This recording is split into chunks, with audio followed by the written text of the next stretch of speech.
Mason spewed hurtful words at his own son, declaring, "I don't need such a costly child," who was trying his best to endure the painful treatment, determined not to be defeated by the disease.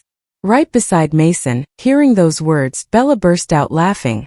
Seeing the outrageous behavior of these two, I decided to cut off ties with them for good. If you too feel that way, I, as his grandmother, will adopt him. Feel free to do so. It's not like he has much time left anyway. Just don't come back to us saying you're broke when it's time for his funeral, okay?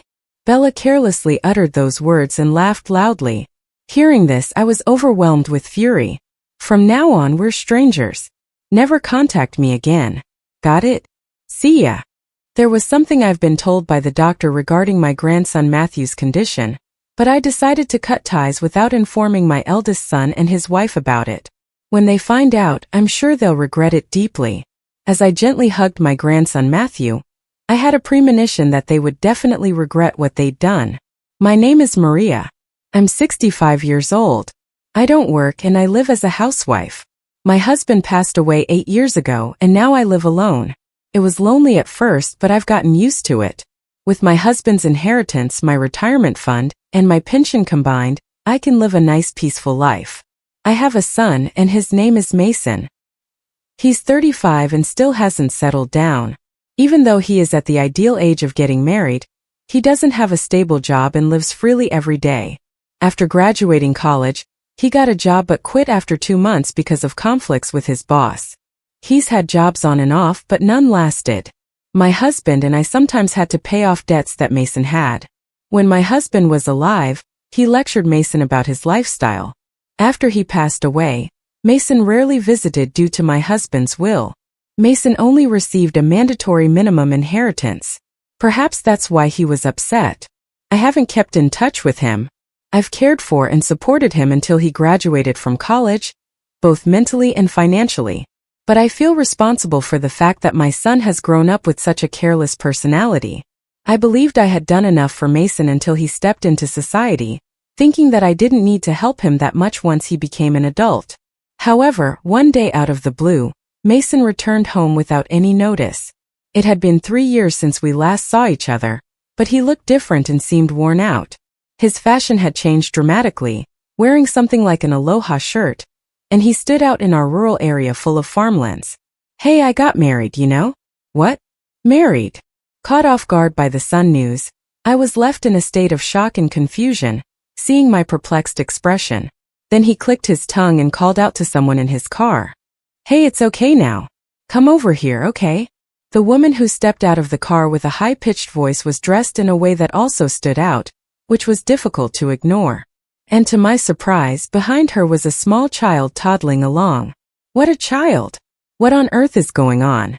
Look, the kid is still too young for us to work properly, and we're always short of money.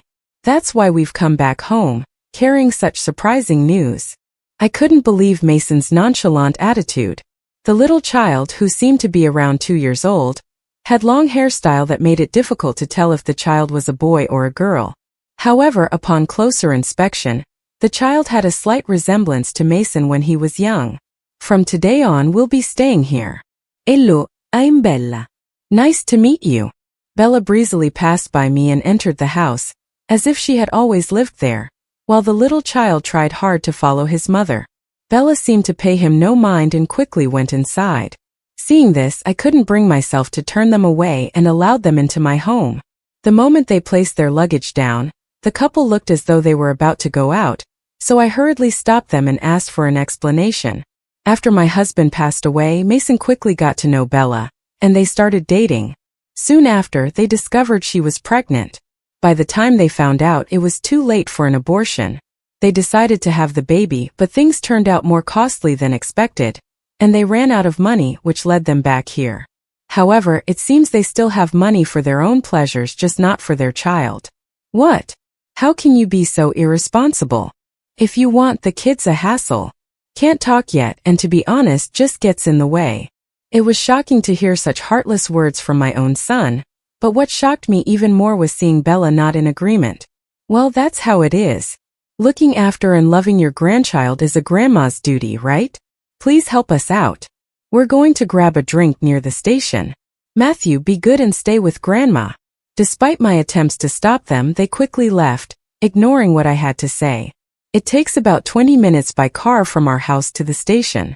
It's certainly not within walking distance. Given that it's a rural area, I'm not sure if there's any taxi service available. Besides, would they even use such a service to come back? Hey, Matthew. When I tentatively called out my grandson Matthew's name, he responded with a bright, adorable smile. His smile was just like that of my young Mason. Seeing that smile made me smile back, but it felt like a tight squeeze in my chest. Such a precious smile.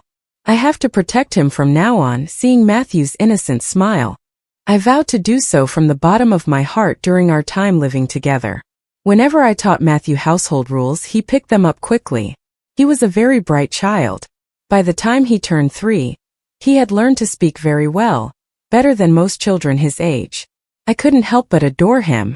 As for my eldest son and his wife, they seemed to consistently ignore their own son Matthew, even treating him like a nuisance. Moreover, they had no intention of working and, of course, contributed nothing to the household expenses. They would go out drinking daily, and sometimes wouldn't return for several days. This bizarre situation had become normal for Matthew, and it seemed like he would cautiously observe their moves to avoid getting close to them. I couldn't stand it and spoke to Bella. Bella, could you spend a little more time with Matthew? After all, you are his mother. What? Why are you saying this? I'm busy, you know. You're the one taking care of him, right? She said this without even looking at me doing her manicure. Claiming to be busy when she spends her days doing whatever she pleases is quite the statement. Suppressing the urge to yell at her, thinking of Matthew, I pleaded once more. Matthew just turned 3. Children that age cling to their mothers when they feel lonely. Oh please. I never wanted to be a mother in the first place. Maybe it's better if he calls you Mom, isn't it? Are you serious? Oh come on. Of course I'm not. You look so scary right now. She must have seen the anger on my face. In the end, Bella and I couldn't have a proper conversation about Matthew, and she just left with Mason as usual to go drinking. Matthew seemed like he didn't mind that his parents left and continued to flip through his picture book. If he found his favorite fish in the book, he'd excitedly point it out and teach me about it with his limited vocabulary. Seeing him like that was a relief, but I can't help but worry about how my eldest son and his wife plan to raise Matthew in the future. Such thoughts only intensify my anxieties. Considering Matthew's future, it's possible to cover the tuition fee with my husband's inheritance if necessary. I have no choice. I need to be prepared. As I prayed at my husband's altar, I murmured to myself. When I glanced at his photo, I felt like he was cheering me on, and I nodded in response. For 3 years after making that decision, I endured living with my eldest son and his wife while I watched their reckless behaviors. My eldest son and his wife went out every day, and they often took money from my wallet without asking. Of course, I took care of Matthew during that time, and there was hardly any conversation between him and his parents.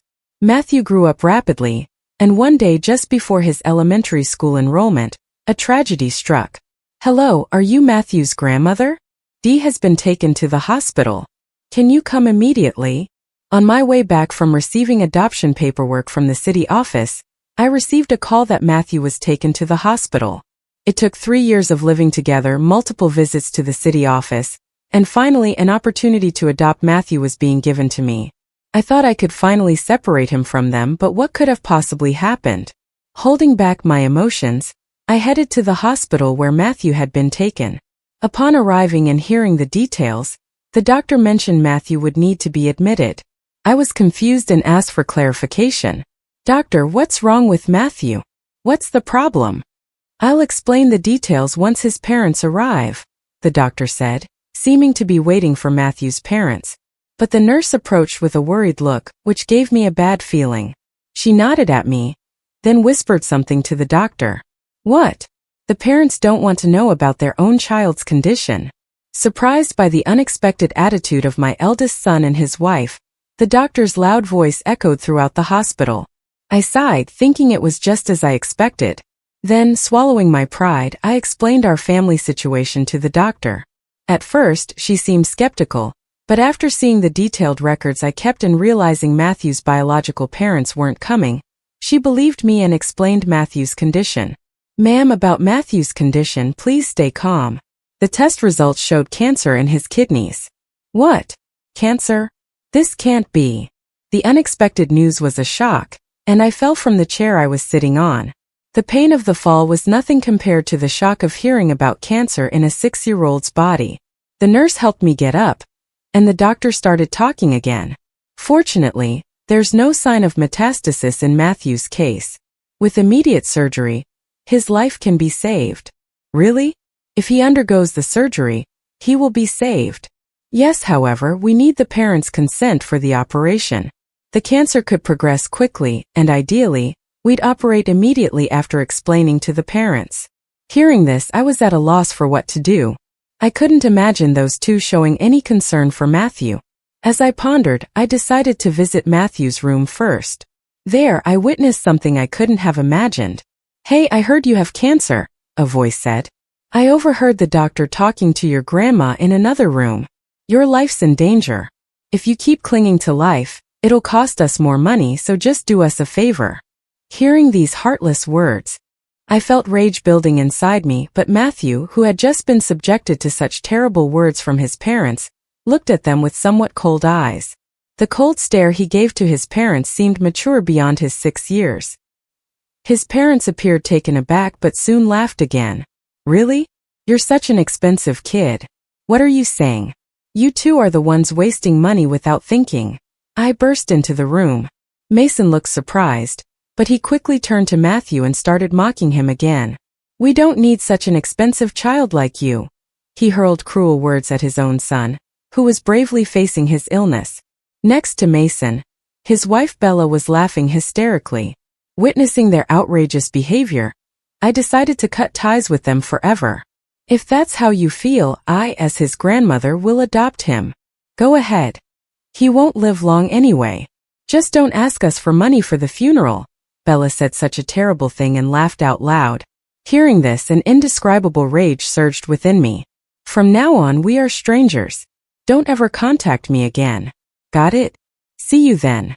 Actually, I had been informed by the doctor about my grandson Matthew's medical condition, but I didn't share this with my eldest son and his wife and decided to cut ties. When they find out the truth, I'm sure they'll deeply regret the choices they made. As I gently hugged my grandson Matthew, I had a premonition that they would definitely regret what they'd done. I told Matthew everything about his cancer and the upcoming surgery. I explained to him not to worry about the money and requested him to go through with the operation. Matthew, I want you to live. I know the surgery might be scary, but you will definitely recover. I'll be right beside you, Grandma. If you're with me, I'm not afraid of anything. I'll go through the surgery and treatment, I promise, Matthew replied, trying to smile despite enduring such harsh words from his own parents. I hugged him tightly. I also explained to him about the adoption process I had been preparing for. Matthew seemed a bit worried about the adoption at first, but he accepted it. That night, I discussed the adoption with my eldest son and his wife, who were drinking at home. They always said they didn't want a child since they cost money and seemed to not really like Matthew. It was time to kick them out of my house. I decided to offer them a substantial amount of money for them to stay away from us forever. Without hesitation, they signed the adoption papers and showed no sign of regrets or attachment towards Matthew. Rather, they looked like they were in a good mood about having access to the money I gave them and quickly left the house. And during the talk, they didn't even glance at or speak a word to Matthew, who was ill. Seeing their lack of responsibility as parents saddened me, but I was relieved that one source of pain for Matthew was now gone. Soon after, Matthew underwent surgery, which thankfully was successful. Being young, he recovered quickly and was soon on track to be discharged. Doctor, thank you so much. Congratulations on your discharge. I'm glad. If you ever feel something's wrong, come see me right away. Yes, understood. During his hospital stay, Matthew became close to his doctor. He hugged the doctor in gratitude. Once back home, Matthew laid down on his bed. Grandma, thank you so much for allowing me to have the surgery. Oh, don't mention it. I'm your parent now, and it's what parents should do. You must be tired today. Get some good rest. Okay, I'll take a short nap. Matthew quickly fell into a deep sleep, snoring lightly. Not long after, there was a call from the hospital. Oh, did I accidentally leave something at the hospital? I quickly answered the phone call from the hospital. Hello, sorry for the sudden call. Actually, someone from the TV station came to the hospital, and they really want to meet Matthew. What? A person from the TV station? Why Matthew? I was completely puzzled and my mind was filled with questions. After listening carefully, it seems that during Matthew's hospital stay, he became friends with a writer who was there for an interview. That writer apparently wrote the stories that Matthew shared on the internet, and those stories were well received by the public, which led to discussions about turning them into a movie. I was utterly surprised. I hadn't known about this since Matthew had talked to the writer outside of my visiting hours. If it becomes a movie, Matthew won't act in it, and of course they won't use his real name. But since it's his story, people who know the context might recognize that it's his story. I see. Let me think about it. I'd like to discuss it with Matthew too. Wanted to think calmly, I decided to hang up the phone for now. Matthew woke up, rubbing his sleepy eyes. When I told him about the call from the hospital, his eyes sparkled with joy. Really? My story? It's going to be a movie that everyone watches. It seems so. They said they'll hide your real name and make the movie. How why? It's fine. Let them make the movie with my name. What if they use your real name? Everyone will know about your illness and our family situation, you know? Facing my surprised reaction, Matthew answered with an innocent smile. Because I want to brag to everyone that I have such a wonderful grandma like you. Oh Matthew, thank you. I never expected to hear such heartwarming words. Tears welled up in my eyes because of Matthew's kindness.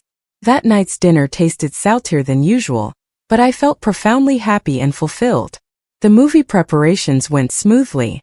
While the film wasn't shot using his real name, Matthew was introduced as the model for his story. The movie became a huge hit after its release, with theaters being packed full of people every day. I watched it myself, and even though I already knew the story, I couldn't hold back my tears seeing the touching scenes of a supportive grandmother and her intelligent grandson trying to survive together. Matthew was later invited to many events to give lectures about his story. On days he didn't have school, he led a busy life, wanting to support children of his age fighting cancer daily. He, being an experienced person, also wanted to cheer them on. I did my best to support him. Thanks to the numerous lectures he was invited to, Matthew's bank account amassed more than enough for a lifetime. With this amount, he could focus on treatment without financial worries.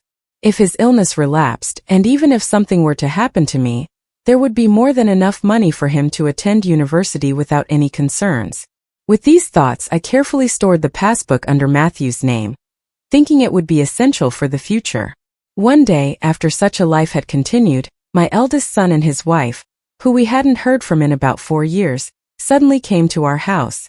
From what we could gather, it seemed they had lost a lot of money through gambling and were now in significant debt. As soon as they saw Matthew, they approached him with the same sleazy smiles they would make before. Oh Matthew, you've grown so much. It's been a while since we last saw you. Don't you miss your mom and dad?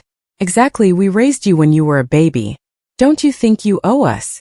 Despite having abandoned Matthew the moment they learned of his illness, my eldest son and his wife were still as selfish as ever. Facing the selfish couple, Matthew gave them a cold look and said, "Who are you?" At his unexpected words, both Mason and Bella were taken aback, their mouths tightening, trying not to laugh at their reactions.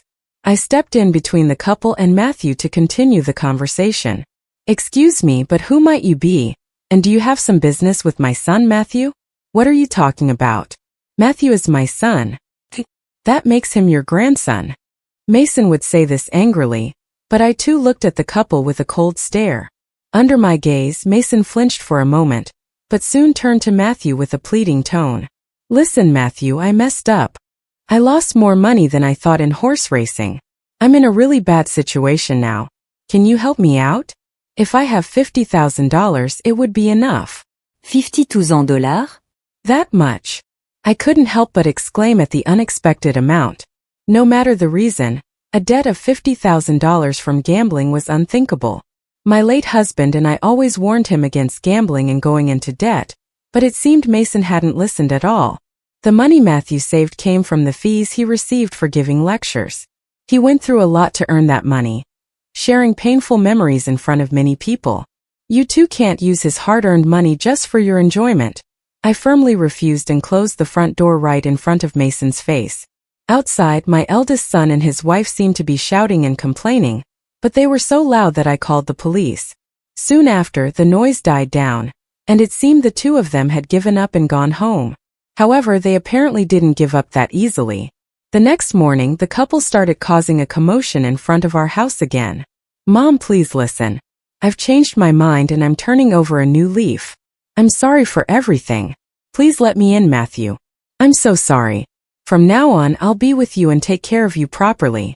So please let me in. Saying this, they continued to knock on the front door from early in the morning, proving to be a great annoyance in the neighborhood. Despite their persistent noise, Matthew continued his breakfast inside. Eventually, he reluctantly went to the entrance, yet the unlocking sound of the door wasn't heard. Wondering what was going on, I discreetly checked the situation. Instead of approaching the door, Matthew was observing the couple from a small window slightly away from the entrance. Unaware of his gaze, the couple continued to knock desperately on the door. Then Dee made a proposal. Well then, I'll give you a few questions. If you answer even one correctly, we can live together. Really? It's just like that? Despite everything, you're still a kid at heart, aren't you? What's the question? I'll answer anything. A relieved and cheerful voice came from Mason, who was on the other side of the door. After a brief pause, Matthew presented the first question to Mason. First question. Tell me my favorite and least favorite foods. Hey, Bella should know this, right? From the very first question, it seemed Mason had no idea. Bella, who was entrusted with the answer, thought for a moment and answered in a calm voice. Any mother would know that. It's obvious, right? Your favorites are pudding and chiffon cake, and you hate bell peppers. Hearing their answer, I secretly sighed without them noticing. With a complicated smile mixed with a bit of sadness, Matthew once again looked down at the couple outside the window. Are you sure? That's your final answer? Of course. First of all, it's unimaginable for a mother not to know her own son's likes and dislikes. A voice filled with confidence echoed from outside, suggesting Bella was certain about her answer. Hearing their reply, Matthew laughed heartily. The couple, who never expected to be laughed at, were probably flustered. After a good chuckle, Matthew, having regained his composure, responded back to Bella. That's wrong. What a shame. What? Why? You were always so happy when there were cakes, weren't you? That was Dad's favorite, wasn't it? I used to have an egg allergy, that's why I don't eat things like pudding or cakes filled with eggs. However, I love the egg-free cakes Grandma makes. Also, I hate whipped cream, but I absolutely love bell peppers. Is that true? In fact, until Matthew came to my house, he was only given cheap instant porridges and slices of bread. Given such a poor diet, I always wondered how he managed to live like that. However, the reason Matthew didn't get sick was largely because of the meals he got at the daycare he attended. The principal, who saw his meals, noticed the change in Matthew's condition. Thanks to her, the meals were changed to allergy-friendly meals, and she observed his daily health changes. When she warned Bella for her careless way of raising Matthew and told her that if she didn't change her attitude, she would report to the child consultation center, Bella then immediately suggested for Matthew to stop going to the nursery and came over and settled in my house. Hey, how long do you think we've been living apart? How would I know that? Then next question. Please tell me my birthday. Huh? Your birthday. Matthew's birthday is actually today. Normally, a parent wouldn't forget their child's birthday, especially not the mother. However, despite this simple question, the couple showed no signs of even trying to answer the question. Huh? Why aren't you answering? It's such an easy question, isn't it? What? Of course I know that, right, Mason? Isn't it? When Bella turned to Mason, he replied in a panicky voice saying, Of course I know that, obviously. Despite saying this, the two of them didn't seem to know the actual answer.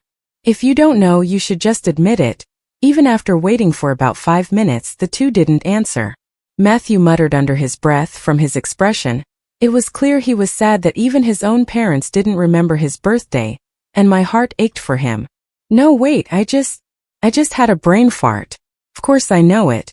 Yes, it's just that you said it so suddenly I was so surprised it just slipped my mind. Can you give me a hint? In response to their stupid excuses, Matthew laughed out loud. However, I could see tears forming in his eyes.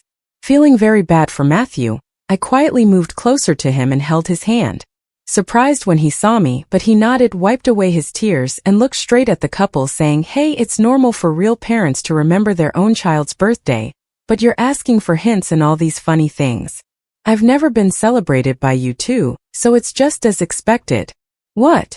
After all I did to give birth to you, and this is how you repay me? Shouldn't you be grateful?" Bella, looking like she was snapping back, started to get angry. Matthew just gave her a cold look. Unable to bear his icy gaze, Bella got quiet. "Well, last question." "It's an easy one." Matthew posed the last question to the couple. "I was diagnosed with cancer and received treatment at a hospital. Which organ was affected?" It's definitely a question any parent could easily answer. Moreover, they had repeatedly explained about Matthew's illness on TV. The couple, who has shown no interest in their son, was certainly aware, since it has been featured on TV for several days.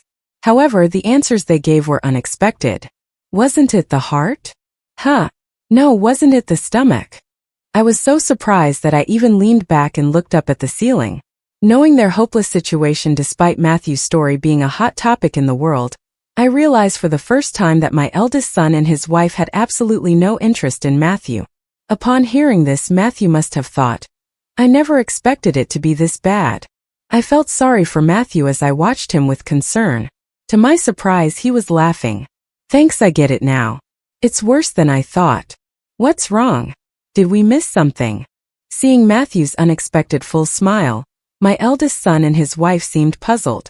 Not knowing how to respond, Matthew answered with a smile, but his eyes weren't smiling at all. "You know it's kidney cancer.